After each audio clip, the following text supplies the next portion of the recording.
Egg తోటి ఎప్పుడు ఒకే రకంగా తిని తిని బోర్ కొడుతుందా? ఒక్కసారి ఇలా ట్రై చేయండి. చాలా టేస్టీగా ఉంటుంది. ఫాస్ట్‌గా చేసేసుకోవచ్చు. పిల్లలైతే డెఫినెట్‌లీ చాలా ఇష్టంగా తింటారండి.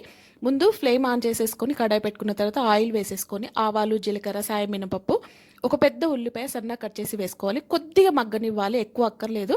ఇందులోకి అల్లం వెల్లుల్లి పేస్ట్ వేసుకొని పచ్చివాసన పోయిన తర్వాత పసుపు వేసుకొని కలుపుకున్న తర్వాత ఒక 4 ఎగ్స్ నేను చూపించిన విధంగా విడివిడిగా వేసుకోవాలి. ఒకదాని మీద ఒకటి వేసుకోకూడదు. ఈ విధంగా మూత పెట్టేసి పక్కన రోట్లోకి ఒక 10 వెల్లుల్లి రెబ్బలు పొట్టు తీసి వేసుకొని ఈ విధంగా కొంచెం కచ్చపచ్చగా దంచేసుకున్న తర్వాత మీరు ఎంత కారంగా తింటారో దాన్ని బట్టి కారము, ఉప్పు, కొద్ది జీలకర్ర వేసేసి కచ్చాపచ్చగా దంచేసుకొని పక్కన పెట్టుకోవాలి. ఈ విధంగా ఎగ్స్ మనకి బాయిల్ అయినట్టు తెలుస్తూ ఉంటాయి. అప్పుడు ఇట్లా 4 ఘాట్లు లెక్క చేసుకొని తిప్పేసుకోవాలి. తిప్పుకున్న తర్వాత ఆయిల్‌లోకి మనం దంచి పెట్టుకున్న వెల్లుల్లి కారం వేసుకొని కొంచెం కలుపుకోవాలి. ఎక్కువ కలిపారనుకోండి పొరటు లెక్క అయిపోతుంది. తర్వాత మూత పెట్టుకొని మగ్గించుకుంటే ఆ వెల్లుల్లి కారం అంతా కూడా ఎగ్గుతోటి కలిసిపోయి మంచి ఫ్లేవర్ అనేది వస్తుంది. కొత్తిమీర ఏసుకొని దింపేసుకోవడమే.